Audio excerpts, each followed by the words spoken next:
ನಮಸ್ಕಾರ ಎಲ್ಲರಿಗೂ. Welcome back to Geeta Sumi tax.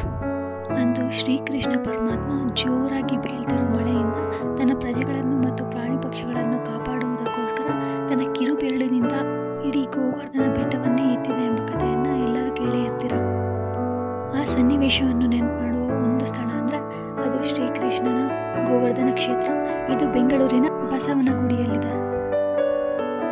ಎಂಟ್ರಿಗೆ ಯಾವುದೇ ಎಂಟ್ರಿ ಫೀಸ್ ಇರೋದಿಲ್ಲ. ಇದು ಗುಹೆಗಳ ಮಧ್ಯೆ ದೇವಾಲಯವಿದ್ದು ದೇವಾಲಯಕ್ಕೆ ಯಾವುದೇ ಗರ್ಭಗುಡಿ ಇರುವುದಿಲ್ಲ.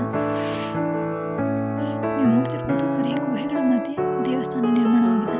ಗೋವರ್ಧನ ಕ್ಷೇತ್ರ ಬೆಳಿಗ್ಗೆ 7 ಗಂಟೆಯಿಂದ ಸಂಜೆ 8 ಗಂಟೆವರೆಗೂ ಓಪನ್ ಇರುತ್ತೆ. ಶ್ರೀಕೃಷ್ಣ ತನ್ನ ಕಿರುಬೆರಳಿನಿಂದ ಗೋವರ್ಧನ ಬೆಟ್ಟ ಎತ್ತಿರೋ ಬಿಂಬ ಕಾಣಬಹುದು ನಾವು.